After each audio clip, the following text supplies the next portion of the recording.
Assalamualaikum warahmatullahi wabarakatuh. Waalaikumsalam warahmatullahi wabarakatuh. Halo Sobat Bisik, selamat datang di Bincang Bisik. Tempatnya ngobrol santai tapi membahas sejarah Indonesia.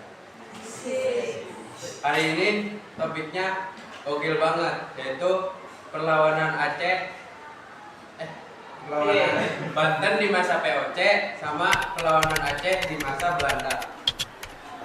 Dan gua gak sendirian, gua ditemenin dua narasumber, yaitu Gaga, Gaga, sama Yoga.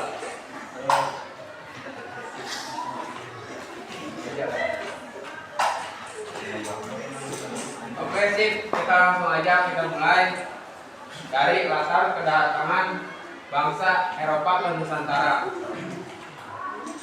Gaga, kenapa sih dulu bangsa Eropa jauh-jauh datang ke Nusantara? Gampang itu mah, Bing.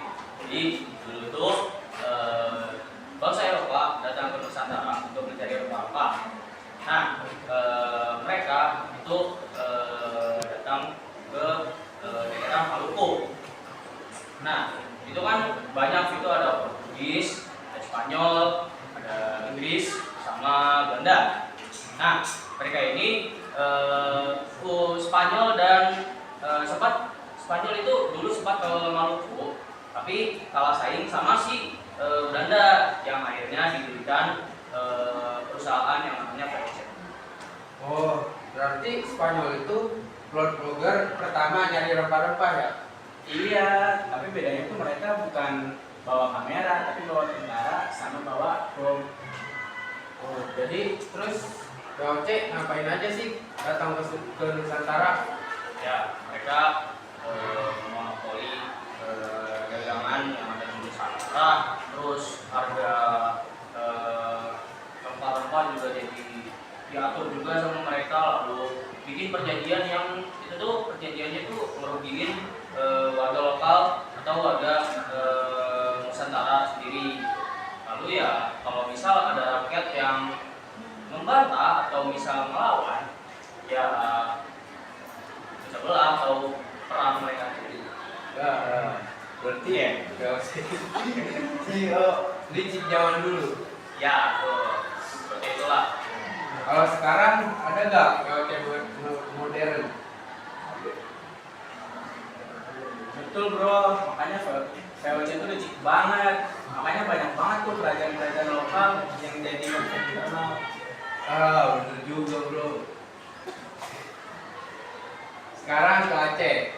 Yoga, ceritain dong datang gimana perlawanan Aceh.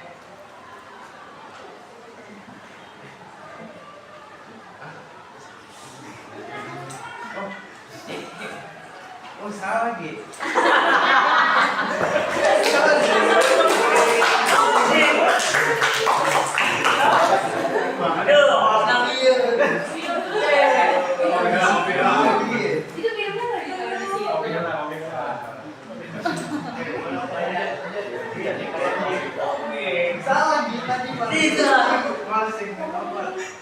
Pantes.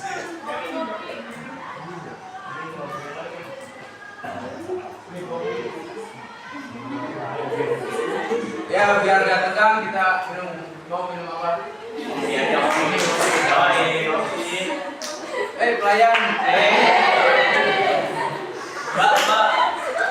Mbak.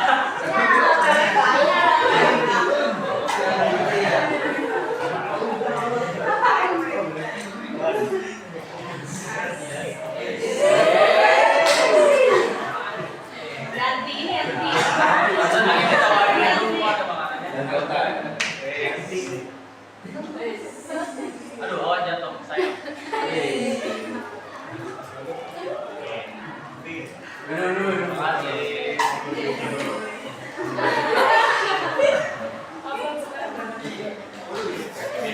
Ya minum. Minum. Ada betul-betul. Ayam. Ya lanjut. Kita masuk ke Banten. Udah, ceritain dong sejarah awal Banten sebelum POC masuk. tentu ada kerajaan Islam. Itu kerajaan Banten tuh bisa bilang maju banget lah. Mereka tuh punya pelabuhan dan itu pelabuhannya ramai banget, jadi pusat perdagangan. Pokoknya di pelabuhan itu tuh kayak banyak perdagangan kayak rempah gitu, ada oke sama pala dan lain-lain sebagainya.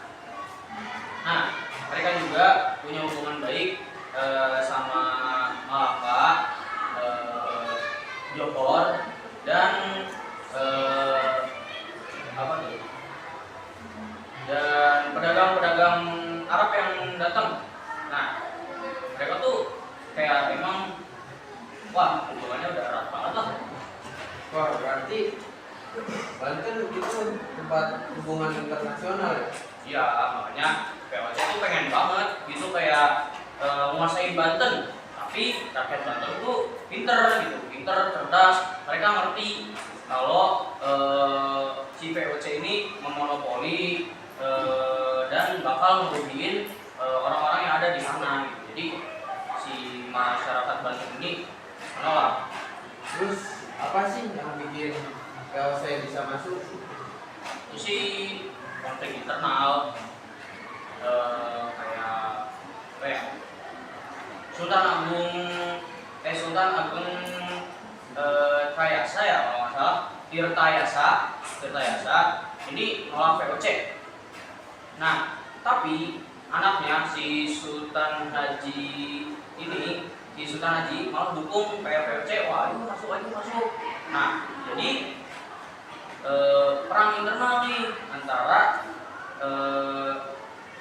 si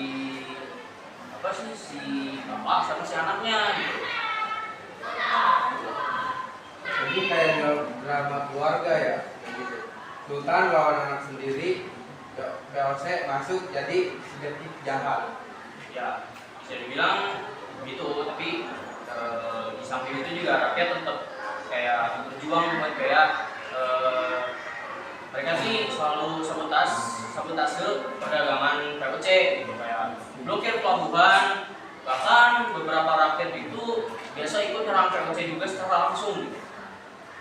Wah, rakyat biasa juga bisa jadi pahlawan ya, kayak lebih. Betul banget. Jadi mereka ini kreatif karena senjata VOC juga kan di pas itu juga bisa dibilang canggih lah. VOC ini senjatanya. Jadi pelajaran penting dari Banten nih bro, apa tuh? Nah, kalau pelajaran dari Banten ini persatuan dan tujuan yang sama itu penting banget. Kalau pecah, ya musuh gampang menang. Jadi kita udah rugi berantem sesama temen, dan juga kita malah kalah di dalam perang tersebut. Jadinya kita rugi banyak. Gitu. Maka strategi VOC itu gimana sih? Mereka tuh jago banget sama yang namanya politik. Jadi kayak mereka tuh nyoba buat mecah belah kerajaan. Jadi kayak mereka ngasih uang ke pihak yang pro VOC dan malah bikin aliansi sementara gitu. Jadi VOC ini kayak bayar gitu ke sekutu musuh agar mereka ini mau ikut VOC gitu. Itu namanya buat kayak aliansi sementara gitu. Tapi mereka juga pakai kekerasan ke rakyat yang emang susah gitu, kayak nih misal dikasih duit nggak mau. Nah mereka itu malah pakai kekerasan di situ. Berarti VOC itu kayak CEO politik zaman dulu. Ya bisa dibilang begitu sih. Kalau sekarang ada nggak VOC modern? Ada dong yang sambil bilang ayo beli ini nih di sini. Ah, kayak gini juga belum. Kita makan gorengan dulu aja. Asik. Makan dulu.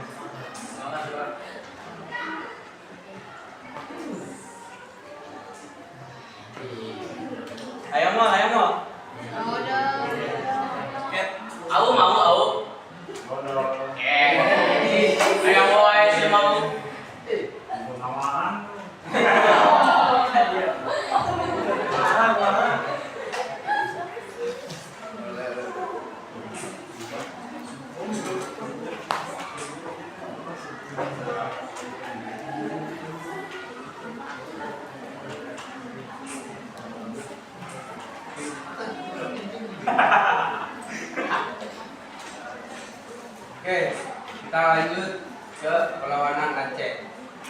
Sekarang ke Aceh. Coba ceritain dong gimana perlawanan Aceh. Perang Aceh itu dimulai dari 1873 sampai awal 900-an. Nah, Aceh ini itu kuat karena rakyat mereka itu solid, sama di situ tuh banyak banget pemimpin yang kuat seperti Cut Nyak sama Teuku Umar. Makanya Aceh itu kuat banget sampai sekarang. Teuku Umar tuh yang pura-pura jadi Belanda kan? Iya, yang sabotase dari dalam itu dia juga jago banget dalam sneaky atau diem-diem itu. Makanya banyak banget rakyat yang meninggal dari dipimpin oleh sama itu. Jadi Aceh itu ninja Indonesia ya. Iya, makanya Cut Nyak itu pemimpin yang keren, terus juga sangat tekun dalam memimpin. Jadi Aceh itu kuat sampai bisa menyeimbangi proses kerajaan dulu. Kalau sekarang ninja Aceh bisa lawan apa aja?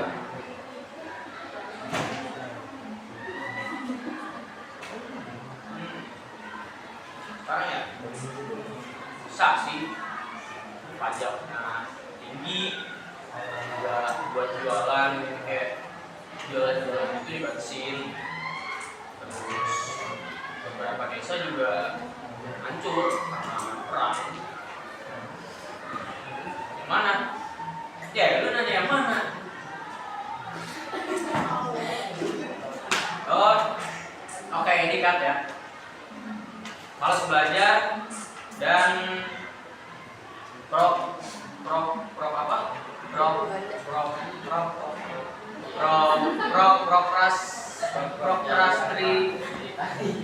prokrastination.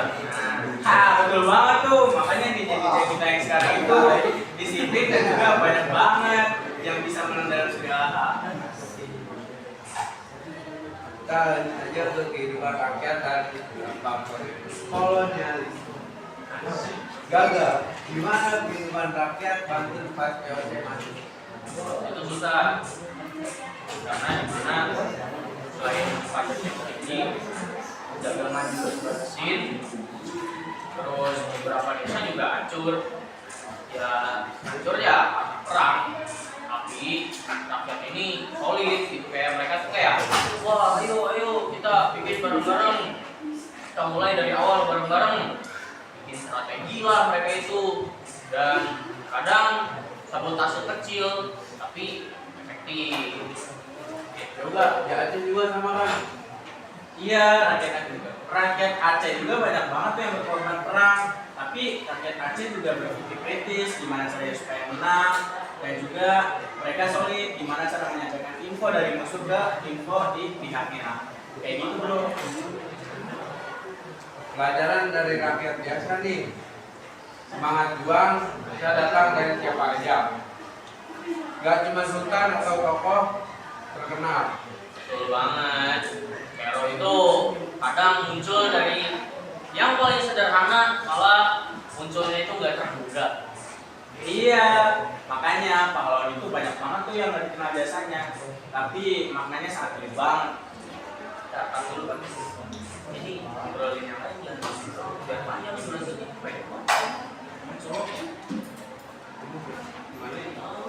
Canda nih ngobrolin apa gitu. Dua topik ini nggak apa-apa lah ya. Dua topik boleh gak? Dua topik boleh gak? Buset, caranya. Itu emang. Apa dulu topiknya? Coba sih, jadi ya nggak topik ini doang. Kalau topik ini doang pendek gak sih? Nah, gitu. Gua nggak masuk orang. Sendirian. Gua kan tahu, gua ketawa. Enggak tahu Gua tuh, ayo tahu. Bisa sama. Mana tadi belajar?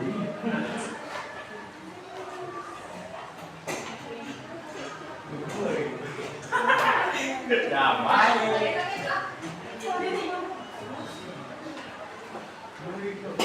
Woi, bahas apa woi? Ini durasinya kayaknya pendek banget deh. Oh, udah selesai. Belum Ada satu topik lagi. Ini kalau satu topik kan Udah, pendek mau topik. berapa bisa nanya apa? Ngomongin. Apa? Jadi kayak lapar baik. Makan. Banyakin jokes. Di bawah. Jok. Jadi dulu di ChatGPT. Jokes bapak-bapak. Semua apa? Makan bubur, makan bubur. Belum. Ya, iya, namun berat topengnya. Tonton dulu kan satu.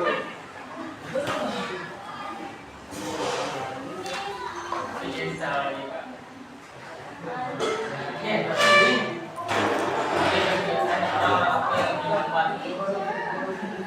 Gak bisa.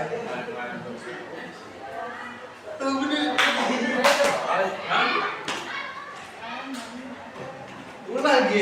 Resep. Kajen. Aneh.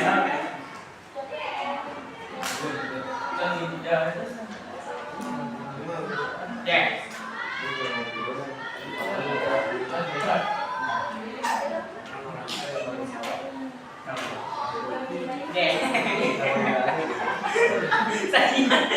Siapa yang apa yang aku? Siapa yang aku? Semua. Siapa yang aku pakai? Ini gua buat Lu mau tak kayak enggak? Kakak. Aja aku mah yang biasa juga. Iya. Jadi kalau mau dicampur ada masalah. Oh, nanti di topiknya di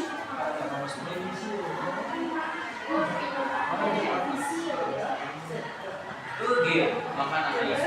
Kita nyari mix.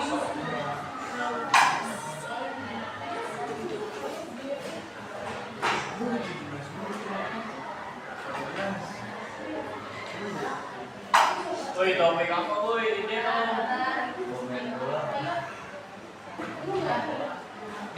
Iya. Jokowi koma. Oh, pilih sana. Ya, topik. Topik dah. Topik mana dong?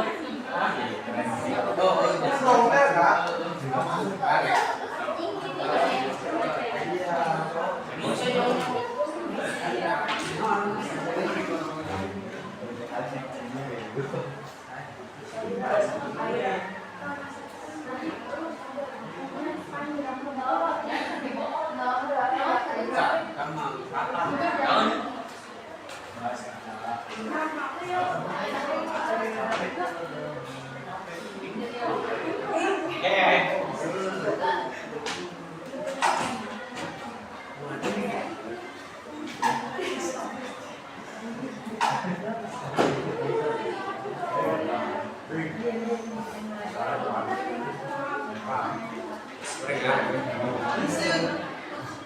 Balik bro.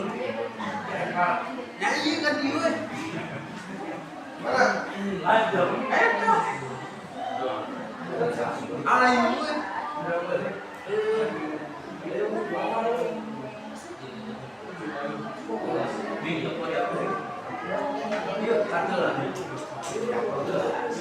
Nih, yang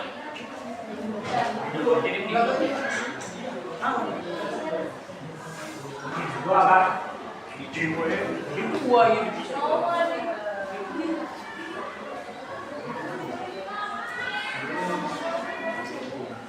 Tapi kayak gitu. Begitu. Beli lagi.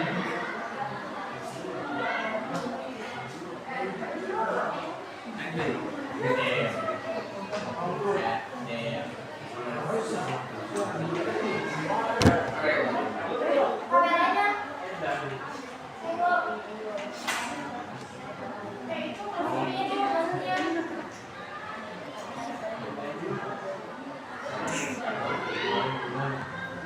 Oke, ini. Apa ini?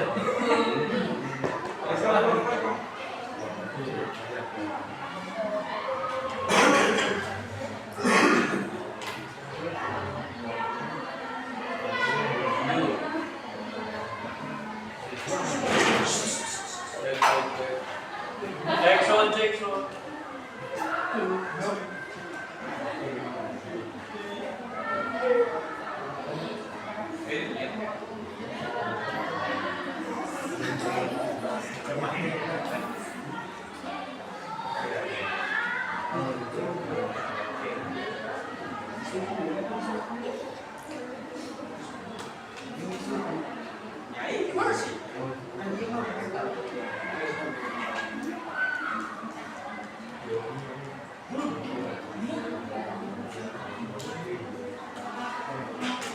kita membahas bulik cara perang dan taktik politik kedua kerajaan.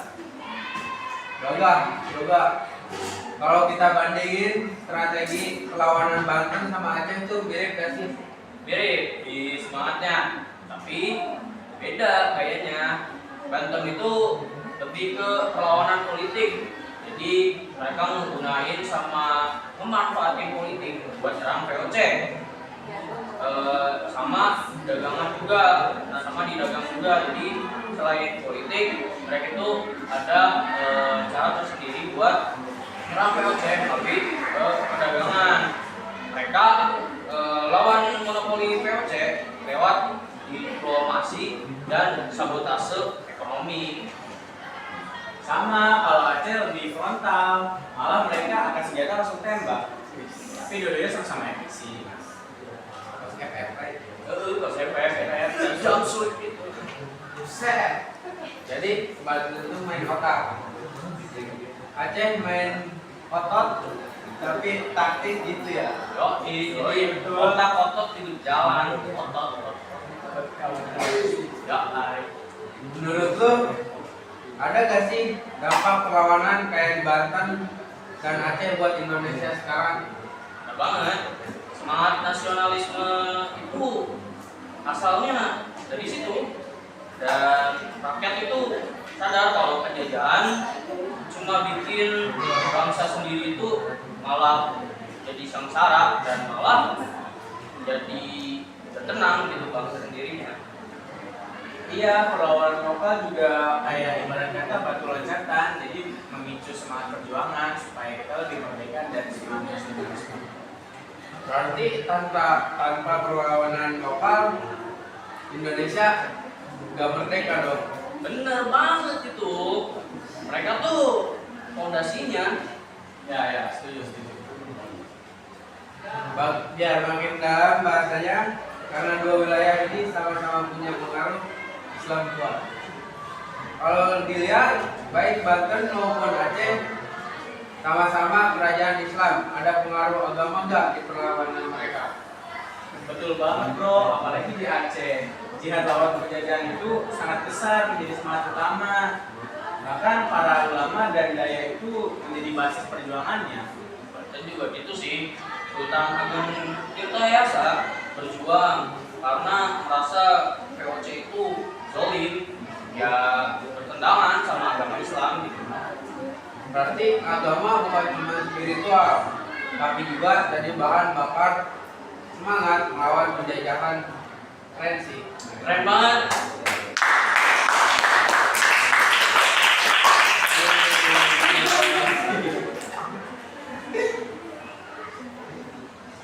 Selain tokoh-tokoh yang terkenal, ada nggak tokoh lain yang sering dilupakan tapi perannya besar gitu? Ada. Kayak misal Ki Demang Laban dari Banten. Nah, dia itu membantu logistik perang rakyat dan ngatur serangan kecil ke VOC gitu. Di Aceh juga ada seperti Tekuci gitu juga. Dia menjadi semangat utama bagi para rakyat Aceh dan juga bisa menjadi inspirasi bahkan buat melawan penjajahan pada saat itu. Wah, gila. Banyak banget pahlawan yang kamu dulu. Ya, Asik. Ya, makanya sejarah tuh harus digali gitu. Jadi bukan cuma dihafalin gitu. Jadi harus diperdalam. Betul banget bro, makanya sejarah itu ibarat kata masih mengenang masa lalu. selain perang panjang itu, rakyat tuh ngelakuin apa aja sih untuk bertahan hidup? Kalau di Banten, mereka pindah ke pedalaman, tanam sendiri, barter antar kampung. Jadi mereka tuh yang dari kota-kota ini, ya istilahnya kota lah ya. Nah mereka itu malah pindah ke pedalaman. Jadi itu buat melindungi diri mereka dari serangan VOC, dan itu juga buat bertahan hidup juga. Kalau di Aceh juga sama, tapi mereka malah di alam, itu di bawah pohon. Bahkan para istri-istrinya membuat luka dan bisa mengobati para tentara-tentara yang terluka pada saat itu. Oh, Berarti semua ikut berjuang ya, bukan cuma pasukan elit. Iya, makanya Aceh dan Banten juga susah buat ngikutin total karena perlawanan rakyatnya tuh kuat banget dan juga solid banget, makanya respect sih buat mereka berdua. Tapi ada gak sih Aceh sama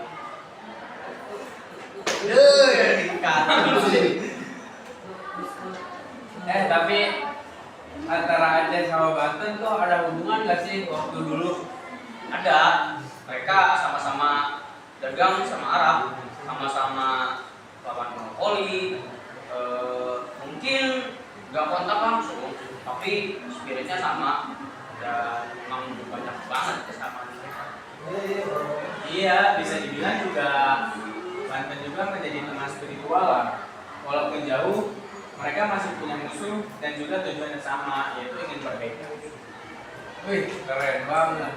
Berarti semangat Nusantara tuh udah hidup sebelum Indonesia terbentuk ya? Minum kopinya, minum dulu. Gitu sih ya.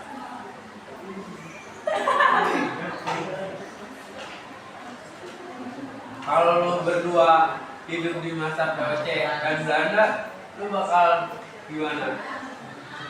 Mana ya? Misal kalau gua hidup di zaman VOC Belanda, gua bakal jadi orang yang ngatur strategi di balik layar. Itu keren banget sih, bro. Walaupun emang nggak turun secara langsung buat melawan VOC, tapi nyusun strategi itu udah paling mantap sih menurut gua. Kalau gua paling susah ditebak sih, yaitu gali terowongan rahasia biar pas waktu VOC makan siang gua bisa nusuk satu-satu dari belakang. Gua jadi podcaster judulnya Bisik Zaman Penjajahan. Terus uploadnya pakai ketongan, bukan pakai mic. Iya, uploadnya nunggu VOC tidur dulu.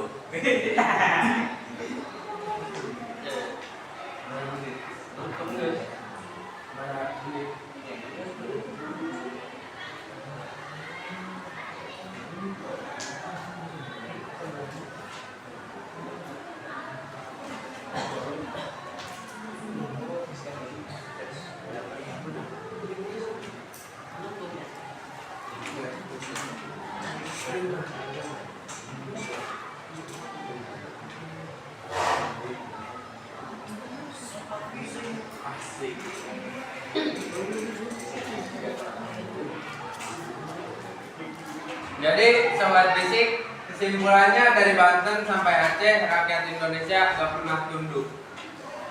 Persatuan, keberanian, harga diri itu kunci. Semoga semangat mereka hidup di kita sekarang.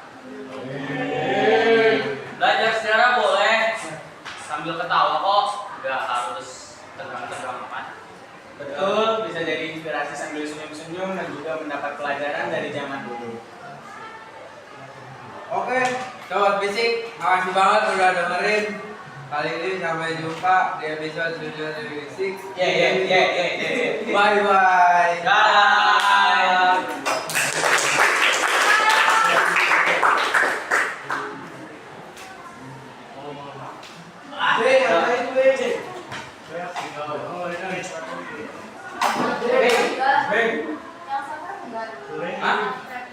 Hah? Belum. Oh, yang like, komen dan subscribe. Belum.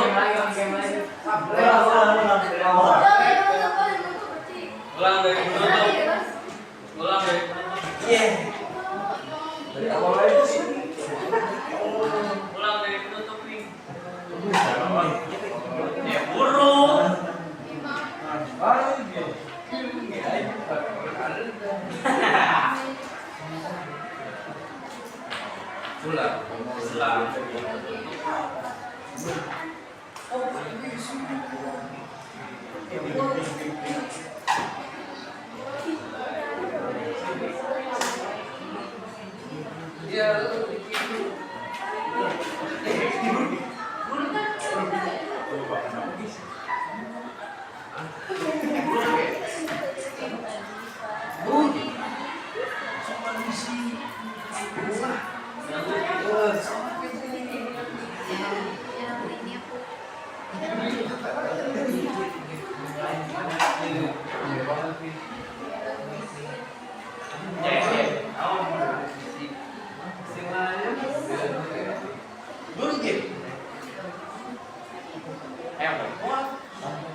Balik mual. Balik.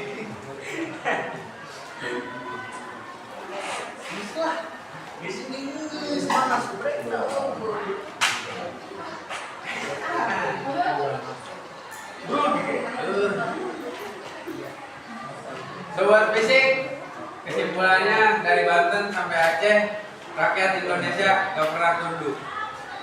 Persatuan, keberanian, harga diri itu jadi kunci.